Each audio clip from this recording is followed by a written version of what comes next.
Marcus, the stakes are high for all sides in these talks.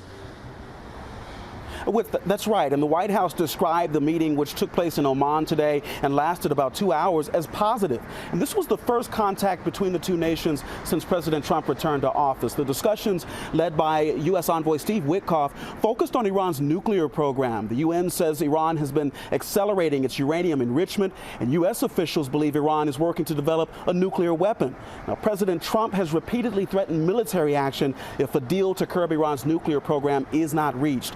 And in 2018, he withdrew the U.S. from the existing Iran nuclear deal, one that was brokered by the Obama administration. And as you mentioned, Whit, it comes just days after Witkoff met with another American adversary, this time Russian President Vladimir Putin, about a potential ceasefire in Ukraine. President Trump has grown increasingly restless with the Kremlin, saying in a social media post yesterday, quote, "Russia has got to get moving." Whit. But those major discussions underway. All right, Marcus, thank you. Back here in the U.S., the police shooting of a teen with autism ending in tragedy. Victor Perez has died after being removed from life support a short time ago. The 17-year-old was wielding a knife when he was shot 9 times by police. And tonight, why the neighbors who called 911 are now apologizing. Here's ABC's Doreen Shaw.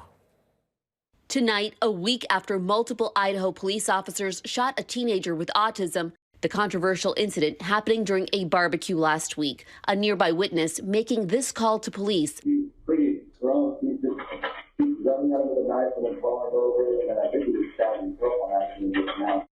As seen in this video, when police arrived, they commanded the boy to drop the knife. Seconds later, as Perez steps towards them, police open fire from the other side of the fence, leaving him hospitalized. I just want answers. Why with my nephew they used shoot to kill, because that's what they did.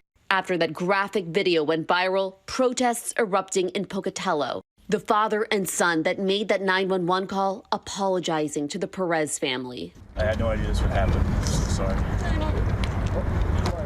Are you doing okay? No. I'm so sorry. Help us through this tragedy of Victor Perez. Earlier today, the Pocatello community holding this vigil in support of the family in front of the hospital treating Perez, saying they hope the family gets justice. It could have been any one of our kids, and no kid should have had to go through what they went through.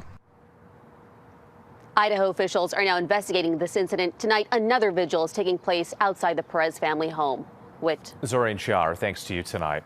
Now to an update on that Maryland man mistakenly deported to a notorious mega prison in El Salvador.